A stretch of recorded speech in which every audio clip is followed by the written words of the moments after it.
Thanks for watching our show on Verizon 32 everywhere, including Bethel Park. Thanks again also for watching us on Comcast 7, only in Bethel Park. And we're up to 3,378 likes on Facebook, so thank you very much for all the likes. We appreciate it. We got a lot of great sports. I do have to tell you, Smoking Jim's not in the hospital. He's on a working vacation. Now, I don't know where and I don't know when, and he was on our show last night, but Smoking Jim will not be here. I'm Al Levine, the Talking Machine. We got Chip the Prophet Hayner and Zach Brenner. I lost the bet to him. You can show the quarter I paid. Oh, but framing it. Yeah, I bet him he couldn't make it here from downtown Munhall in 35 minutes, and he did. Thank you. Thanks for being here. We start out with what's on our mind, and we're going to do that right now. Zach Brenner, what's on your mind? Well, Al Levine, it's always good when Smoking Jim Frazier has a working assignment. I guess that means that's where that heavy money comes from that he's always talking about. We'll revisit that. We can. But what's on my mind? I'm going to beat Chip to the punch because I know he's chomping at the bit, being gone last week, and the Pirates eclipsing the 84 win total. And it's fitting that Smoking Jim Frazier isn't in the building for this celebration. What are they at, 85 now? Yes. 85 and 71. 85 and 71, and what, they've won about 50-some games at home this year? 51 and 30 at home, and they are 34 and 41 on the road so far this year. Well, to that point, what's on my mind? The Pirates need, the lucky number is what, 2? 1. Yes. 2 going into tonight. Well, there's reasons why this is crucial, folks, and the main reason is because we would love to get that game here at home. Obviously, we've won 51 regular season games at PNC Park, and it's been very good to us. But the last thing that's on my mind, Pirate-related, after watching a few games this weekend, the need to keep Russell Martin in the Pirates uniform couldn't be any more crucial. Look at the job that this man has done with just the pitching staff alone. Let's just go with the pitching staff alone. He's making guys that are out of control and wound up. He's calming them down. He's keeping them in the games. They're going 8 innings strong. And I can't even begin to tell you. I mean, Chip the Prophet and Al Levine know a lot more about baseball than myself and Jim Frazier. Thank you, thank you. But I'm just impressed with Russell Martin, and the hit that he had the other night was just remarkable, and the energy is just great that's going on down on the North Shore. And I just feel that the Pirates need to get this wrapped up and definitely stay ahead of the Giants so that this game can be played at PNC Park and not out west. And that's what's on my mind, folks. Thanks, Zach Brenner. Nice baseball segment there. Chip the Prophet Hayner, I know he didn't steal your thunder, but... No, he didn't. I've always got a different way of looking at things than most people. And I do appreciate Zach recognizing the Pirates' accomplishments this year, because he was one of their profound critics through most of the year. Criticized the fact that no moves were made last winter to improve the team, and spring and summer. And we didn't make a trade by the 31st of July or the 31st of August. But just to touch on some things regarding the Pittsburgh Pirates. It was 1 year ago tonight in Chicago that the Pirates clinched their first playoff appearance in 20 years.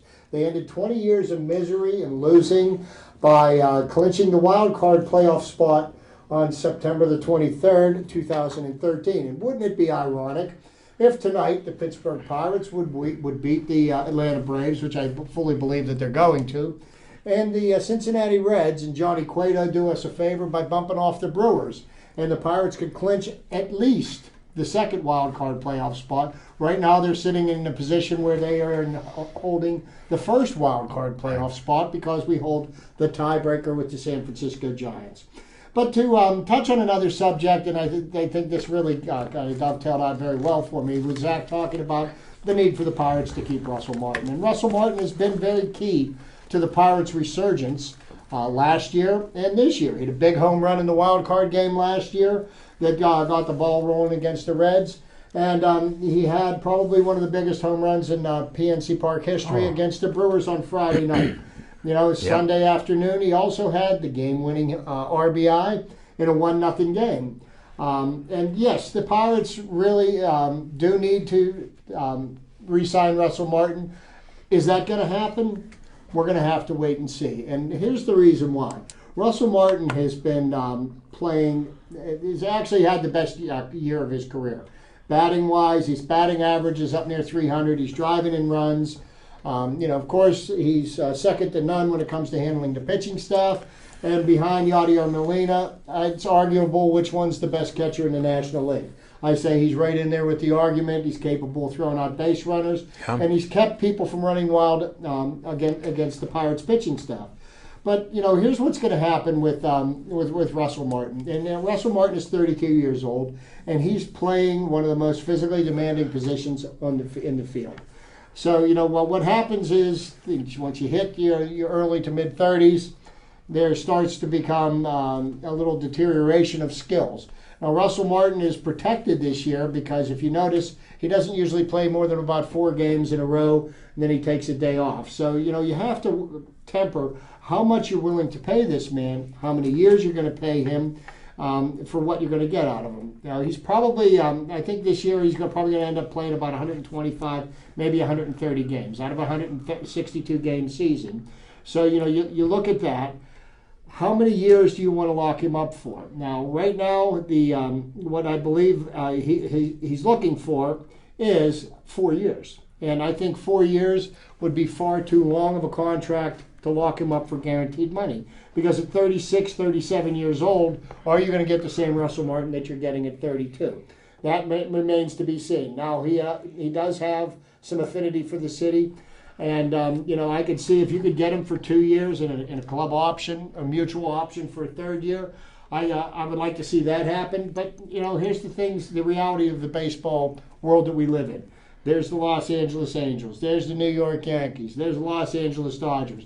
They're going to open up the checkbooks, and they'll pay him, $65, $70 million for 4 years. And that's something that the Pirates, really aren't going to be able to. And it doesn't mean that the Pirates are cheap. They're just going to have to find another way. But that all being said, those are questions that we can talk about a month from now. Right now, we are in the midst of one of the most amazing seasons the Pirates have ever put together. They've overcome more obstacles this year. They chose not to add a high-priced free agent over the winter. They felt that the team they had was good enough to win. They didn't trade away their prospects or any of their major league talent in July because they felt that the team they had was good enough to win.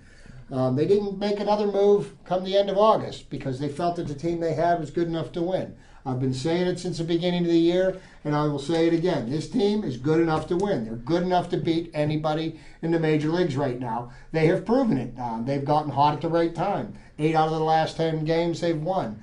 They're in a position now to lock up a playoff spot, and actually they're still in the question for the division title. And that's still, they're only 2.5 games behind St. Louis. The St. Louis Cardinals, I just got to tell you, are these teams ever going to lose? I mean, come on. We'll revisit that. But anyhow. Bet your heavy money. The people are already complaining and criticizing the Pirates for not signing Russell Martin when, you know what, it's 2014. Right now, he's signed to play for the rest of this year. Enjoy it while it lasts. This is what we have always asked for as Pirate fans. Yep. We've got a contending team. And you know what? Why complain about things that are in the future? We'll do that in the future. Right now, enjoy this run. 6 more games, 3 more against the Braves, 3 against the Reds, and then we got a playoff series. And you know what? Once we get into the playoffs, anything can happen. But that's what's on my mind. Thanks, Chip. We'll revisit that. Good segment there. First, I got a public announcement. I want to know, John, if you can get that. Judge Ron Arnone gave me this on Community Day. Thank you, Judge. I said I'd promote that. If you could pull in on there. Can you get closer? So people can see that. That's tomorrow night at Bethel Park High School. And it's free admission there. And they have an expert, James Dill, I think it is. Yes. And it's about the dark side of technology. And it's about anti-bullying. Just because somebody's online, it doesn't mean the other person's being honest. And I'll leave it at that. The experts will tell you more about it, but protect your children, even protect yourselves, on this internet and mobile. You know, everybody has these mobile phones, 80, 90% of the people. So check it out. Make sure you go there. It's at the high school. Free admission. All these sponsors are providing free admission for you. So see you there tomorrow night at the high school. Thanks, John. Good cause. Good cause. Absolutely. Definitely. It's needed in this day and age. No doubt about it. No question about that. And what's on my mind is James Harrison. I thought he could still play, except these guys get their agents and they ask for too much money. I believe he would have been playing with us last year, and he would have fit right in our defense like we needed him. Maybe we wouldn't have been 8-8. So you never know. Now, all of a sudden, he's retired, but he's unretired. So I'm glad he's in shape. Smoking Jim gave me the inside report, said he's in shape. So I didn't know whether to take that with a grain of salt or not, but I said, we need linebackers. Our players are hurting our other players. Timmons is injuring more players than anybody else has. So we need somebody that's not going to get hurt right away, and James Harrison can definitely deliver a blow, and he knows our system, and that's one of the things. As much as Shazier, I like him, he's still learning. It's rare that a rookie, it usually takes a couple years. Look at Troy, sometimes 3 years, sometimes more. So at least Harrison can fill in. Will he play every down? I don't think so. But he can be out there and be an important cog in this wheel. Because now that we're all riding the wave of a Steeler victory, we think we're going to the Super Bowl. We have an easy schedule. I'm still at 11-5, and that's what's on my mind. So we're going to do some revisitation right now. And Zach Brenner, I wanted to revisit your Buccos. I'm glad to see you on the bandwagon here. There was plenty of room. You always had 1 foot on and it wasn't quite up, but I lifted you up here now. And part of it is, like I had said before, I drank Chip's Kool-Aid last year, but I've always been a disgruntled Pirate fan because I know they could do more. We're a small market team. Other teams have done well. Now what's happening is when they make rules against your minor league acquisitions and pay, that tells me that you're doing something right. Now, I'm normally patient except in baseball because it's a slow sport anyhow. But I want to see the players come up here. Now we're seeing that. So it took 7 years. I don't care. At least they did it. And some teams never do it. And my point, not to get too crazy, but welcome aboard. And you should, like Chip said, because I'm enjoying the games. Russell Martin hit the biggest 3-run homer that I've seen, at least at PNC Park. There was no chance in this game. They were dead the whole game. And I saw that stadium erupt. And I said, we're in a pennant chase. Yeah, and and the thing about it is that, they built it. When Bob Nutting took over as the principal owner, okay, right, from the McClatchy group, the cupboards were completely bare. They were buried in debt. Okay. Sure. And the farm system was devoid of any talent. There wasn't a farm one thing system that they did, the previous administration did do, is they did draft Andrew McCutchen. But Andrew McCutchen was still a few years away from getting in. So what they've done was they tore down they blew up the whole thing. And they rebuilt from the ground up, and they started with a good, solid foundation. And now it's produced results. And you could see it. They actually, believe it or not, everybody says that the Pirates won't spend money, and they're sick and tired of it because they won't. But the Pirates actually outbid the New York Yankees for Russell Martin's service when they signed him 2 years ago. And the Pirates have also been signing the draft picks that they've been drafting, because you can remember for years they would draft these kids, and these kids would refuse to sign with the Pirates, and because the Pirates didn't want to pay the enormous money that the Steinbecks were getting these kids. But the thing that's a key to the Pirates organization is they have a business plan. Okay. Now, Bob Nutting is not a baseball guy, and the thing I admire about Bob Nutting is he keeps his hands off of the team. He hired good baseball people, and he's letting them run the business. He's a smart businessman. He's a smart businessman, and he said, "Okay, so we're going to set up budgets every year, and this is how we're going to run this team. We're not going to go hog wild and spend all kinds of." So they're working within the budget. Now, what you have to do to be able to make this work the way they have is your scouts have to scour every small town in the United States, Puerto Rico, the Dominican Republic, Japan, Cuba, everywhere. You've got to find the hidden gems. And they did it again this year. They found in the Frontier League, okay, in a small town in Iowa, Holtzcomb. This kid's 6'9", Yeah. and he's Just had his first win the other day. Nobody can touch him. Okay, and this guy's pitching in the Frontier League. They found him. Nobody else had him on their radar. Right. You find gems like this. You bring people up. Edison Volquez. He was the worst pitcher in baseball the last 3 Another years. reclamation And project. they sat there and they saw something in him that they could fix, that they could work with. And I'm beginning to believe that, you know what?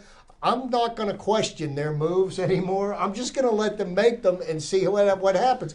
They brought A.J. Burnett in, and A.J. Burnett was already an established veteran. He was an innings eater, but look what they've done. Well, his record was only one game over 500. So and they've been very fortunate, though, that they were drafting kids that were blowing out their arms and misevaluating talent, and so it was good to when they. I think it started to change when they made the moves down in the Dominican, and they built a nice facility down there, and they got things going down there. And let me tell you something about the Dominican Republic. The Pirates are one of the most highly identifiable teams down there, simply because of Roberto Clemente. I mean, from Puerto Rico, he's a legend in that whole area. Yeah, so that's what the carries over. entire Caribbean. Exactly. So anyhow, they've got a plan, and they're working the plan, and I think it's really a lot of fun to watch, because you're looking at teams. Look at the Brewers, their payroll, $130 million. And you know what they did? They have had one of the biggest collapses in Major League history. Yeah. At one point, they were 9.5 games in first place. They scared everybody at the beginning of the year. They spent 153 days in first place, and they're going to be one of 3 teams in Major League history to have held first place for 153 days and not make the playoffs. Yeah. I mean, that's that's huge. But sure. We'll look at all the other teams spending $170 million, $180 million. Look at the Phillies. The Phillies have gotten themselves in such bad state. They've got Ryan Howard. They're paying him $25 million. They've got Cliff Lee. They're paying him $25 million. They've got Cole Hamels. They're paying him $25 million. A.J. Burnett. They're paying him $16 million. They've got so much money tied up that they can't give them away. Okay, now if they're going to want to get rid of these players so that they can get prospects, they're going to have to eat most of that contract, and then they're going to be paying other teams players like the Yankees did. To give you an example of a catcher that the Pirates went out and signed, they went out and signed Jason Kendall. And that signing right there, that set the franchise back at least 5 years with that signing. Yeah, but there was logic behind it. He was a very popular player. He was a singles hitter, which I didn't want to see him keep him, but it helped to fill the stadium. They made hundreds of thousands, millions of dollars because he was here. The big mistake the Pirates made then was that they gave in to public opinion. Well, that's my point. Instead of allowing your baseball people to make baseball decisions based on what's best for the team. You may not always agree with it. The proof is what they put on the field. And pretty much last year, they won. This year, they've done it again. So now they've got a track record. The last few years, actually, you could go back, a year before. Sure. Can't help it, they collapse. A lot of these guys aren't used to pressure like that. Well, they didn't have a team like that. The coaches were new to it. Yep. When you're just going on. How going about that pitching staff too? The pitching staff, which was criticized most of the year, has gelled at the right time. With good reason, though. Well, no. I got to butt in there. When you're not producing and you can't hold a lead, I mean, we have 40 wins, 40 comeback wins.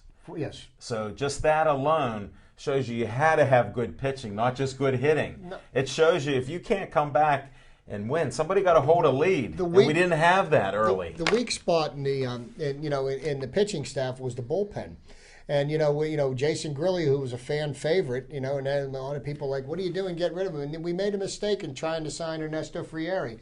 The logic behind it was good logic. 10 years younger. He's a reliever. They've got Frieri still in their minor league system, and they're working on fixing what's broken with him. Wouldn't be too surprised the year before to see him on our roster next year. Look at all the saves he had the year before. So you had to at least put an eye on him. Say, okay, if something's wrong with his head, maybe we can fix it. If something's wrong with his arm or physical, it'll take time. So it was a good value to do it. It's a gamble. I gambled a quarter that Zach wouldn't make it. I lost. It was a calculated risk. It's a business decision. It may take you a month to make it back, huh? I just think that the scouting department, deserves a huge Yes. ovation, and some of the moves that Huntington has made with Liriano and Volquez. I mean, they didn't just bring Volquez in on a come into spring training and we'll see what you got. They signed that man to a $5 million contract before he ever even got on the rubber and threw a pitch. So there was something that they saw. I don't know if it was analytics or what. It is mechanics. Whatever they're in using, his Billy mechanics. Bean and the Yeah, athletics. and the cybermetrics. You know, buddy. I was listening to the interview with Vance Worley before Sunday's game. Another guy, and he pitched lights out on Sunday against the Brewers. I saw it. And you know, he had 5 of his last 6 starts, he'd gotten roughed up pretty good. They sat him, and they had Charlie Morton pitch to see if Charlie was healed from his sports hernia, and he's not.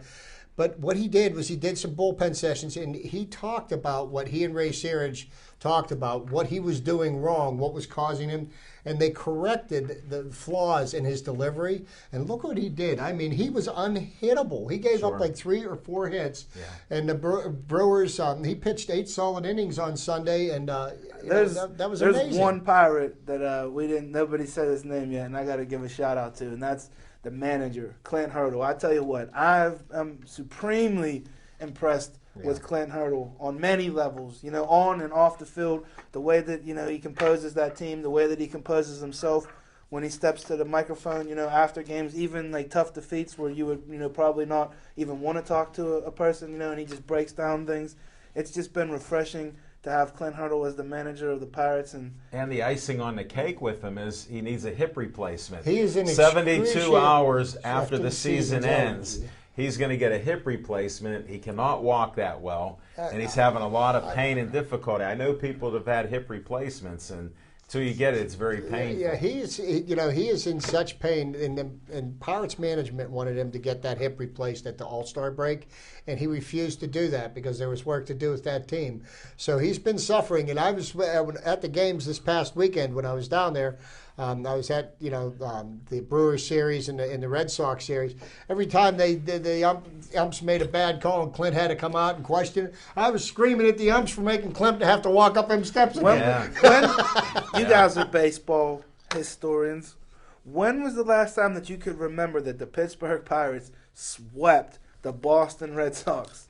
Well, series. Let me just touch on that one for a minute. What the Boston Red Sox did, and if the Pittsburgh Pirates did what the Red Sox did last year, and then what they did this year, we would burn PNC Park down because the Red Sox won the World Series last year.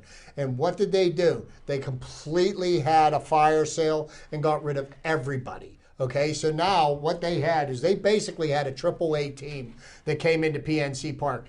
David Ortiz didn't play. Dustin Pedroia didn't play.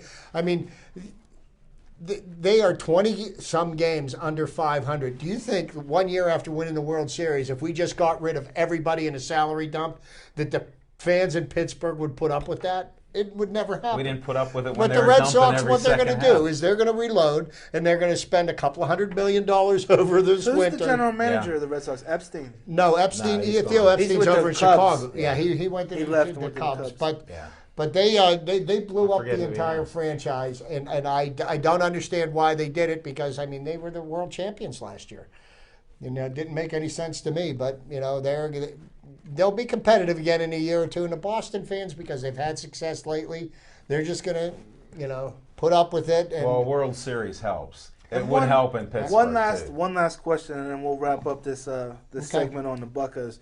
If there's equipment out there, Chip. Correct me if I'm wrong. That for a player, I remember Barry Bonds. It's like a shield that can cover, your arm. So the other night, my frustration was that they hit Kutch once, and then they hit Kutch again. Now I've never been hit with a 90+ mile per hour pitch on my elbow. Getting hit with a 60. I mean, I'm almost positive it doesn't feel too good, and it probably could shatter your arm. When you see it leave the threads of the baseball on there, it hits you pretty hard. Now, what? There are some guys, when you're in the batter's box, if you notice, some guys put these shin guards on their foots because when you foul a ball off and it hits the inside, there's really no meat on the inside of your shins. They do that. Barry Bonds used to basically be in body armor when he would go up, but I mean he was so juiced up.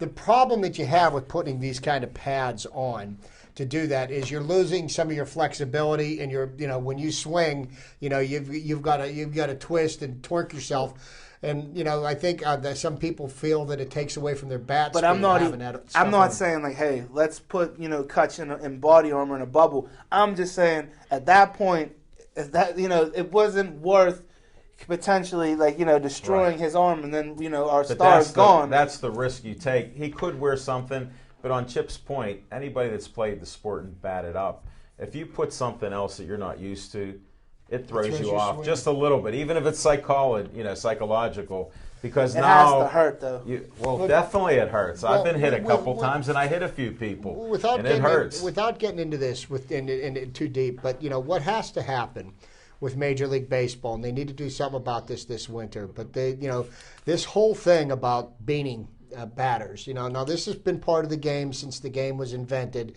There's stories about Bob Gibson, but I was listening to one of the greats talk about like Bob Gibson, Juan Marichal, Don Drysdale. When they would plunk you, they'd hit you in the backside, they'd hit you in the back. But what's happening now is guys are throwing 95, 100-mile-an-hour fastballs, and they're throwing them at people's heads. Giancarlo Stanton for the Marlins got hit in the mouth, knocked teeth out of his mouth, shattered his jaw. I mean, somebody's going to get killed. And before that happens, what Major League Baseball has to do is they have to start, doing more against people that are deliberately throwing at people. Now, the Pittsburgh Pirates have hit more batters than any other team in the National League. But the reason that is because the reason why the Pirates staff is effective is because they own the inside half of the plate.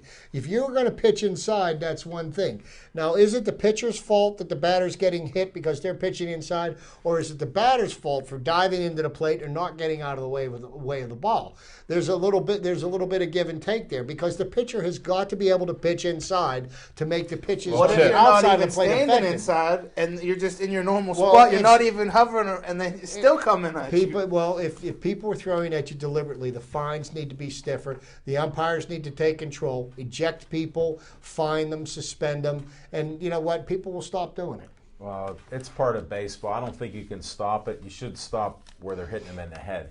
But you know yourself, Chip, you pitched. Here's home plate. Here's some guys batting up on it. They're right at the edge of the plate. And then the ball's at them. They stay right there to get hit. You talked about Kendall. He led the league in getting hit all the time because he'd be close like that. They throw it and hit him. Speaking from a pitcher's point of view, if a batter's leaning over the plate like that. No, but I'm saying he's right at the edge. I'm going to make sure that as a pitcher, that I back him away from the plate. Is there such a way nowadays to brush back a batter without hitting him? Yes, there is. There always is. You pitch inside. You pitch on the inside. We'll show you a few pitches, kid. I used to do that myself. But I mean, that's part of the game. But see, when you see these batters, they're up at bat and they dive into the plate when they're swinging. They're lunging into the plate. Well, then subsequently, now guys getting hit in the arm. I mean, legs, back. It hurts. Okay. It hurts. But what I'm talking about is the people are throwing deliberately, and several times people are going at Kutch's head because he's got great reflexes.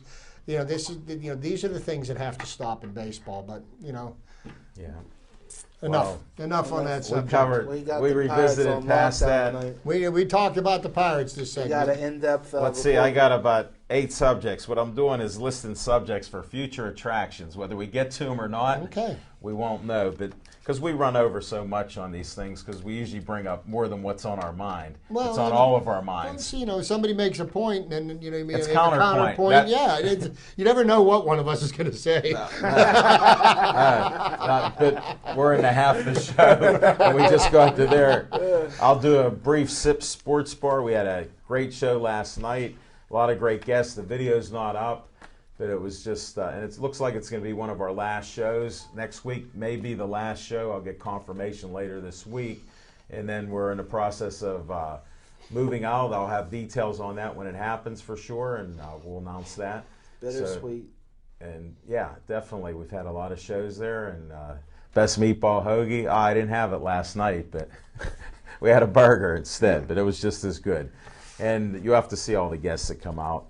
since we're already into this. And what I wanted to start is, we don't have Smoking Jim's Fiction and Fact, so we'll pass right to Chip's Trivia time. Okay, well, we've been on baseball for most of the first part of the show, and I've got some baseball trivia I like to share with everybody because I just have a passion for the game. One of the first things that I want to touch on is, the second man to enter the 600 home run club. The Say-Hey Kid Willie Mays, September 22nd, 1969, hit his 600th home run and became the second man in baseball history to hit 600. Lou Brock on September the 23rd, 1979, stole base number 938 to become the all-time leader. Now, Lou Brock has been passed as the all-time base-stealing leader by Rickey Henderson, right. But Lou Brock was one of the greats. And there's another record here that on 9/10 of 1974, Lou Brock stole base number 104 for the season to tie Maury Wills. Yeah. And later in the seventh inning of that game, he stole base number 105 to set the new record, which is another record, of course, that was broken by Rickey Henderson. So, that's records are meant to be broken. Records are meant to be broken. Some aren't. There's a couple out there that won't be. Yep. September the 23rd, 1983, Steve Carlton, the big left-hander for the Philadelphia Phillies, won his 300th game. Randy Johnson on September the 10th of 2000, the big unit, became the 12th player in Major League history to reach 3,000 strikeouts. Here's a little pirate one here for you. On 9/12/1947, Ralph Kiner. Whoa. Okay, the Pirates have a patch on their uniforms to commemorate Ralph Kiner's passing. He was a great Pirate home run hitter. Hit 2 home runs, his 7th and 8th home runs.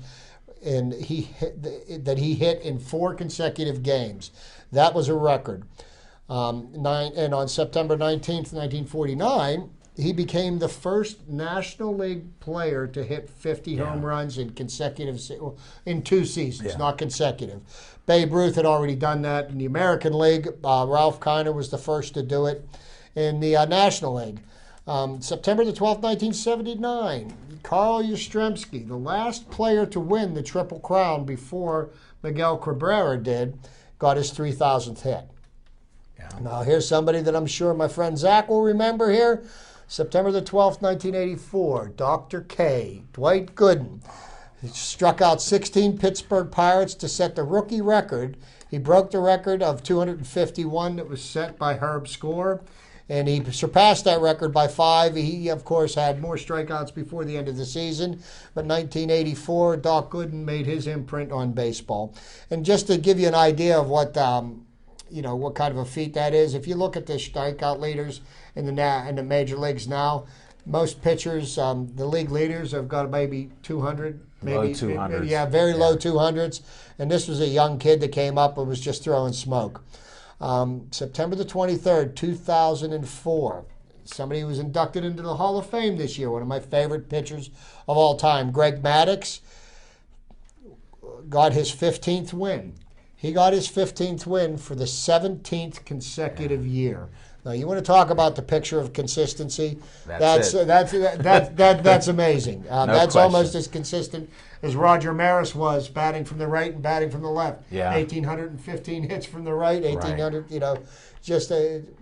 And then on September the 23rd, in 2013, after 20 years of losing, the Pirates clinched their first playoff spot. Yay. So, you have to give a shout out to the Buccos, and let's see them do it again. Wouldn't it be ironic if they You can finish up one more point. You got Coltrane here, so maybe we can get the 2 wins. We'll win, and hopefully Cincinnati helps. This is somebody that Alan will remember. I know Zach will have remember Big Poison, Little Poison. Yeah. Paul and Lloyd Brainers. Yeah. Okay, on September 15th, 1938, they hit back-to-back home runs for the Pirates, and it's the only time in Major League history the brothers hit back-to-back homers. Because that doesn't happen they're not in the same lineup usually. Speaking of brothers, all 3 Alou brothers, Matty, Jesus, and Felipe Alou, I remember, played outfield at the same time for the San Francisco Giants in a victory over the Pirates. And Matty Alou did end up playing for with the Pirates. Bucco, yeah. And then also to wrap up my trivia for tonight, September the 19th, 1968, which was the year of the pitcher, the year Bob Gibson had an ERA of 1.15. Denny Mclean was the last pitcher to win 30 games. Yeah. Won his 31st game on September the 19th, 1968, and that's a record I don't think that's ever going to be broken again.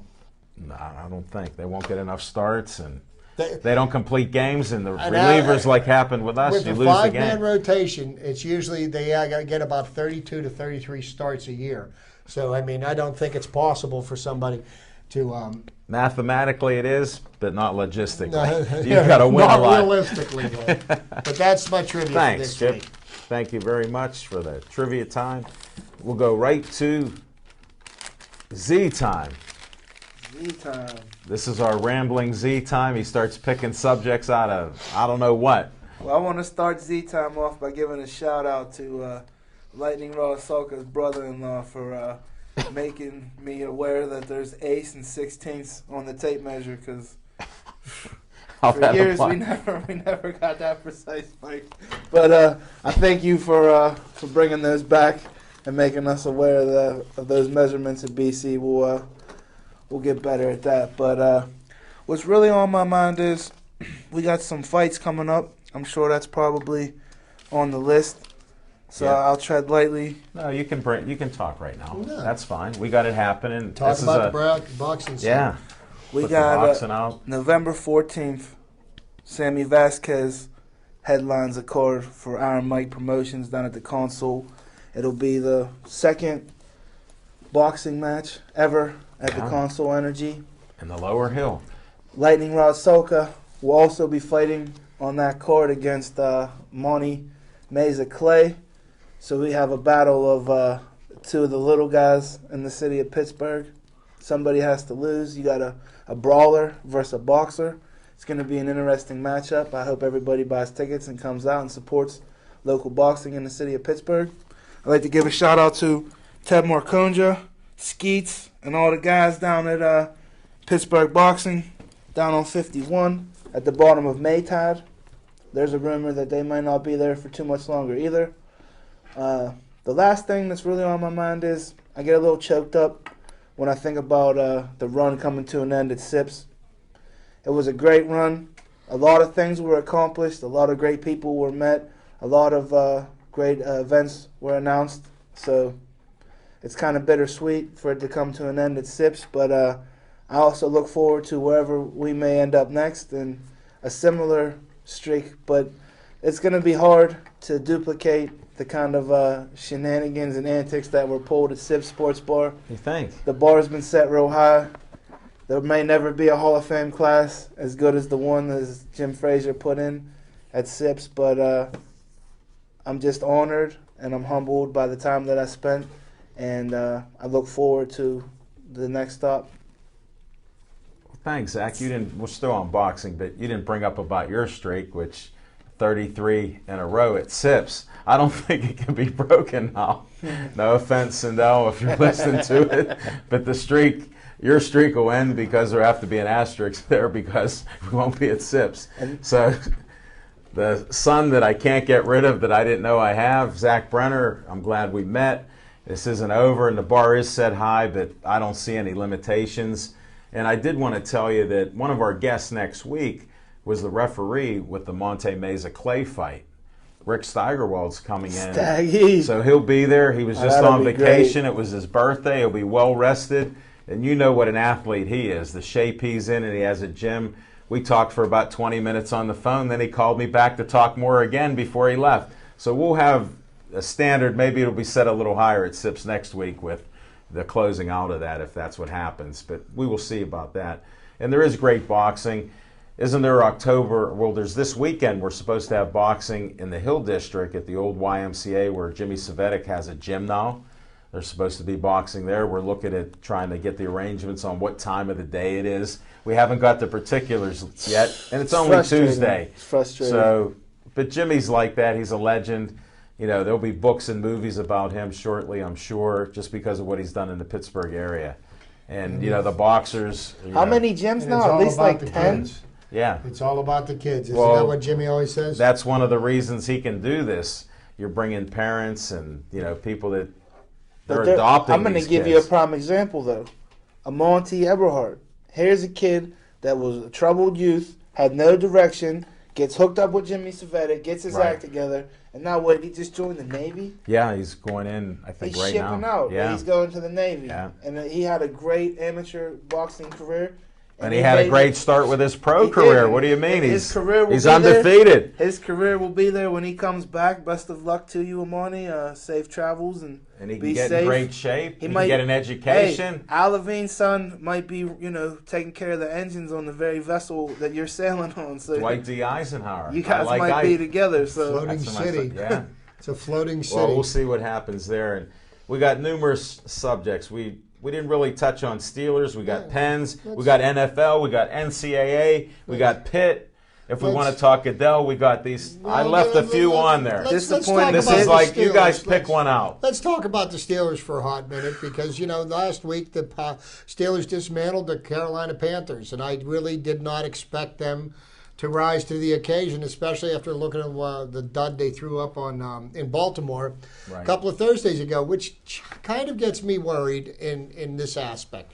Certainly, the injuries that we sustained to 3 starters on defense are going to be felt. They're next man up. We're going to get people in there to play. Right. But, here we've got the Tampa Bay Buccaneers, who are 0-3 and probably played one of the worst football games in recent memory last Thursday night. Yeah. Sure. You think about what the Steelers did the week before, and look what they did this week. Now, everybody's saying the Steelers' schedule gets easy. Everybody was expecting the Steelers to be 1-2 going into this stretch of the schedule. Not me. But this is the thing that scares me, is that the team, when the Steelers, after a big victory against an opponent they were supposed to lose to, when they go into a series of games against teams that they should manhandle, sometimes it doesn't work out that way. And I really hope that they come out focused.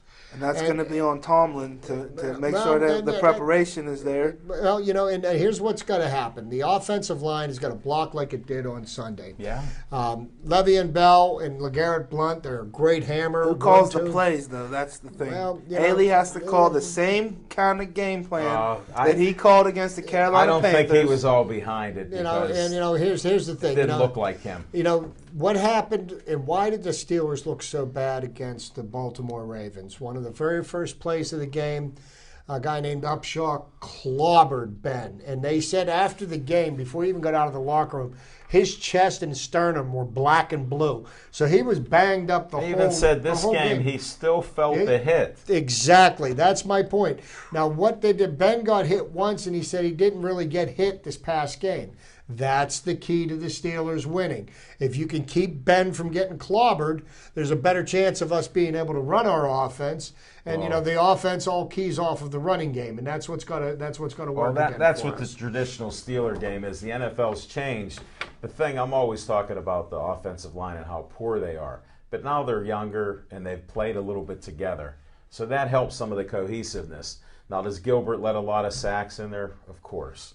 But you got to have a guy helping him, like Johnson was coming up and backing him up, and they were moving, rolling out of the pocket a little. So they have some strategy for it, and he'll get better. But he does let a lot of sacks. And I gotta say, he was still under a little bit of duress, and in typical Ben fashion, that one touchdown to Brown over the shoulder, Ben was in duress, and he just chucked it up. I actually thought he was throwing it away, and it just was like. Let me tell you something, Antonio Brown. He was waving that I am hand. telling you right now, Antonio Brown is a top 5 receiver in the NFL, and anybody wants to argue that point with me, you're welcome to.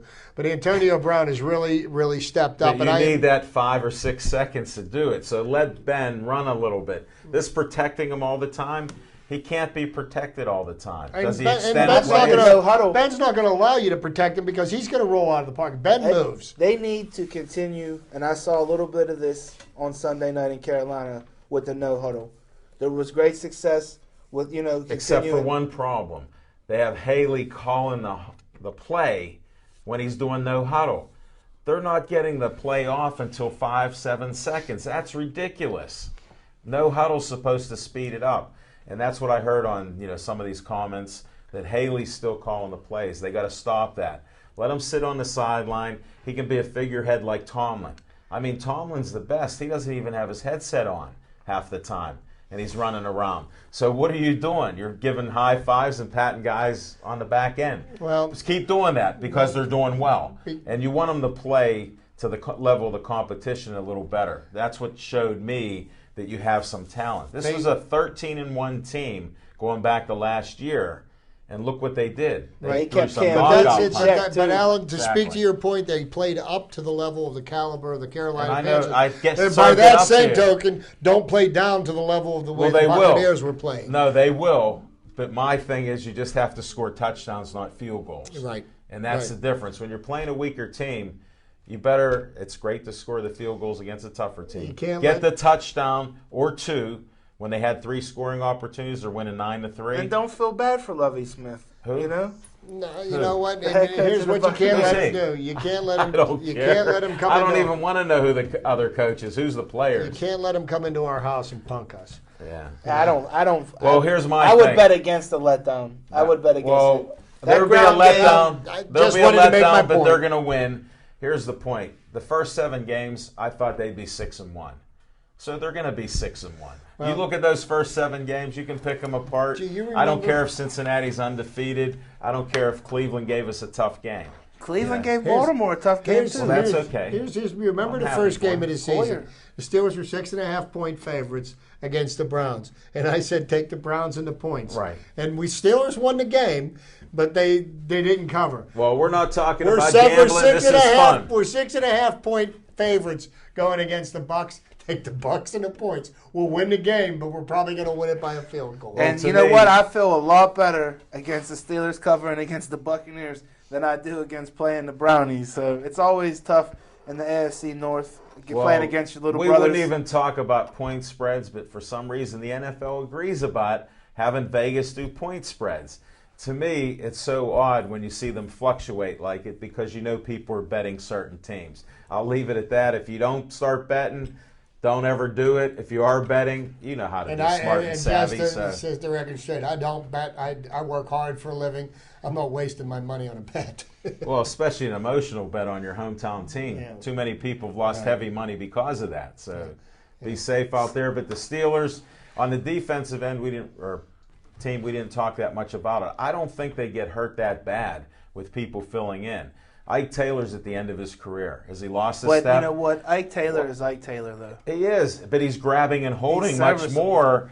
And the back, you get caught with that. We're getting more 15-yard penalties. Let a guy get beat and then put double team a guy. I don't care. You got to change something. And I don't know if this is just a product of all these new rule changes that they've made in the NFL. But, these penalties, it's making the game very difficult to watch when you're getting 25 to 30 penalties per game. But think about it. You have these rule changes. It's like hockey. Beginning of a hockey season, they call everything tight. This is going to loosen up. Give them another couple games. They're not going to keep calling all these tight penalties, but you can't be holding the guy by his collar and running. But the premise that this is all under is that they're trying to make the game safer to play. Let me tell you, it's a lie. And my retort to that is, if you're trying to make the game safer for the players, why are you playing games on Thursday night? The only time of the year the game should be played on Thursday is Thanksgiving. And you know what? All I'm seeing is these Thursday night games, is teams that are coming in banged up from Sunday. More and more injuries are happening, and I'm totally against it. That's all I got to say. We all know the real story isn't being put out there by the NFL. It's just a marketing gimmick, and whatever they do, as long as they're making the billions, I'm outspoken on it. If they really wanted to help and stop these injuries and CTE, they could at least do it, or have the players sign these waivers. Like I told you before, when I'm commissioner, sign a waiver. You know you're going to have head injuries. 300-pound guys running at 4.4 against another 300-pound guy. Yep. That's a car accident. You get hurt. So now that we're on football, why don't we touch on the Pitt football team a little bit? Nice. They blew it. On Saturday. They failed to show up for the second half on Saturday against Iowa.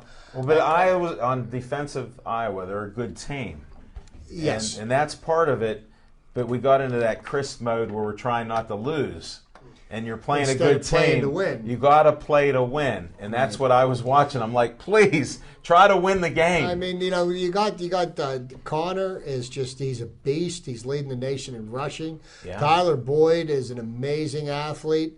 And, now here, this is one of my axes to grind with college football is, okay, we played a good team last week. Now we're going to play the Akron Zips. No disrespect to the Zips. I They know, practice hard, play hard. I know the University of Akron needs a paycheck, so they're playing the Pitt Panthers. Unfortunately, the Pitt Panthers don't fill the stadium. And when you continue to play teams like Akron, you're really very rarely going to get enough fannies in the seats for it to be profitable. I think it's hard to fill that stadium for Pitt no matter what. It's just going to be that way, so they're going to get paydays for whoever, and they need wins. And you have a nice core group of guys for this team, and you have guys that are coming on strong, that are playing well, offensive and defensive. So they have a nice team. But I am not in any way, shape, or form a WVU fan. I've always been a very proud supporter of the University of Pittsburgh. Yeah. Several members of my family are alumni. But you look at what the West Virginia Mountaineers have done, and look at the caliber of talent they're playing with their football team this year. Now, they've played 2 of the top 4 teams in the country this year. Right. They lost to them both. But you know what? They were competitive. That gives the program credibility. And that's going to give you recruiting juice because, when you can get on national TV, you can play Alabama and you can play Oklahoma, and you want to go recruiting athletes, great. But, Don't they play Oklahoma every year, though? They're in the same conference Well, they're now. in the same conference Okay. now, but they started out the season playing Alabama. And that they was kept the it kickoff close. game. They kept that game close. Yes, they did. They did not get embarrassed by playing them. They got a nice payday. But my point being, if you want to get some buzz for the team, get some teams in here that people. How about Russell Shell? You know what? He made a mistake by leaving Pitt. Smoking Jim has said that. Because I'll tell you one thing that Paul Christ has been notorious for. When he was at Wisconsin, they had great running games. They had great offensive Didn't lines. they just set a record for running, like 645 yards? Yes, something like that. That's what Wisconsin did. Yeah, but the thing is, they get running. offensive lines that can move mountains, Yeah. and they just run behind them. And he's starting to get that at Pitt because look what Pitt's running game is doing. James Conner is amazing this year, absolutely amazing. No, it's proud to watch those games, and it's enjoyable. I just don't like the endings of the games when they're close because he gets too conservative in his calling or whatever he's doing. He has the horses, use them. When you come off a game against Iowa and you schedule a game against the Zips of Akron, and shout out to SV alum Luke Getze, who started his career at Pitt but finished it at Akron.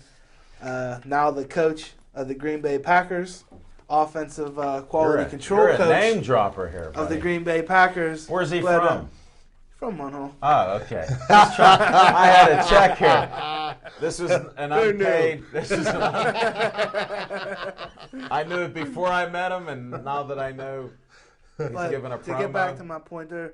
They're not one of the elite programs in college football. When you play, a team like Iowa, and then you schedule a team like Akron mid-season, you're basically saying that you're not one of the elite. When Chip just made the point about West Virginia has already played Alabama, Oklahoma, 2 of the top 5 programs in the country. Yeah. They might as well go play LSU and round it out for the season. West Virginia wants to take on everybody now, but God bless the Mountaineers. There's not a lot to look forward to in West Virginia.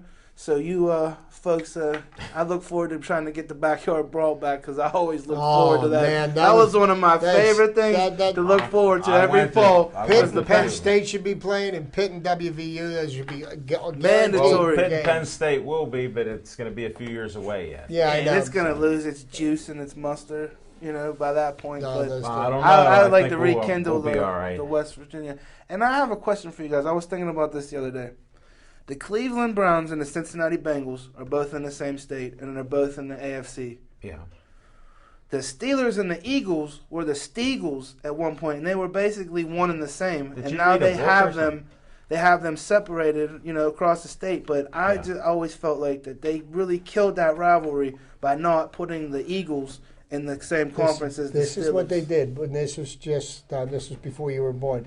When the NFL and the AFL merged, one of the things that the NFL did to give a little bit more legitimacy to the American Football Conference, which became the AFC, was the Steelers were a team that was in the National Football League. A losing team. So the Steelers were given over to the American Conference to balance it out.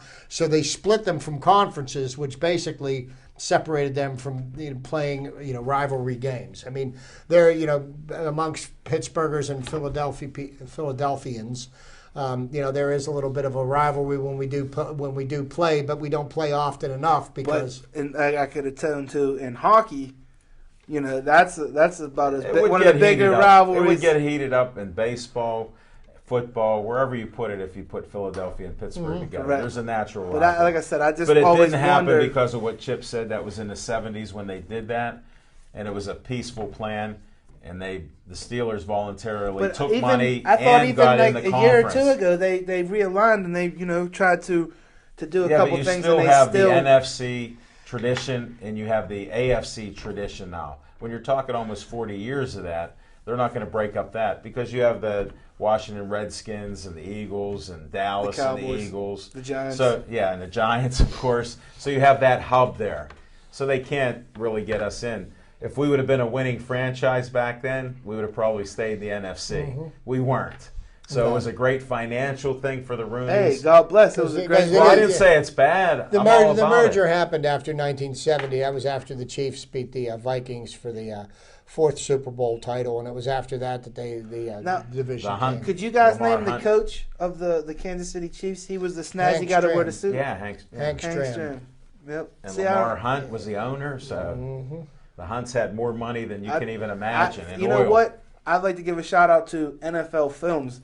Because if it wasn't for NFL Films, is that how you learn? My generation, we wouldn't even know about a lot of these greats. You'd have to watch Pittsburgh Sportsline and Chip and myself giving you a little history. No fiction in fact, just history. Zach, I do feel very fortunate to have been a sports fan I was born in 1960, so through the mid to late 60s and on, baseball fan, football fan, and I got to watch a lot of the people that you're watching on highlight films. I got to watch them play on a regular basis, and everybody talks about how great Terry Bradshaw was. Let me tell you something. Terry Bradshaw got booed in Pittsburgh more than probably any other quarterback that played here. I mean, people questioned his intelligence. It was funny because now everybody looks back and they said he was so great. Well, I was next to those guys that were yelling at him and screaming words like you wouldn't believe. Yeah. And here's what was amazing: he'd get hurt, and our fans would cheer. Yeah. So they give a point about the fans, especially at a Pitt game. A couple years ago, they were clamoring for Stahl to get yanked for a young, unproven Sinceri. And I actually heard a fellow, when Sinceri came in and threw a one completion and said, that's the next Dan Marino. Well, folks, if you're watching this guy, you remember who you are. He's playing for the Saskatchewan Was he the next Dan Marino? There's no comment. That whole Sinceri era, I don't even want to talk about it because that's just unbelievable. Painful. Jimmy and Nino, they're very heavy contributors. Hey, well, love the Sinceri brothers. We're gonna wrap this up. I want to thank everybody for watching our show. Thanks for listening in. We're getting a lot of great feedback that you are watching us on Verizon 32 everywhere. I'm even hearing people are watching us on YouTube, checking out our YouTube shows. So that's pretty cool. And always Comcast 7 in Bethel Park. Thanks, John the Tiger Kiger on camera. We got Matt Harkins in there with Devin Shea. I don't know what they're doing on the show here, but I guess they're doing a great job. Devin got so many compliments yesterday that his head swelled up. So, and have a good night. Let's go Drive Bucks. safely. Let's go Bucks. Steelers, Pitt, anybody else. Good night. Wins.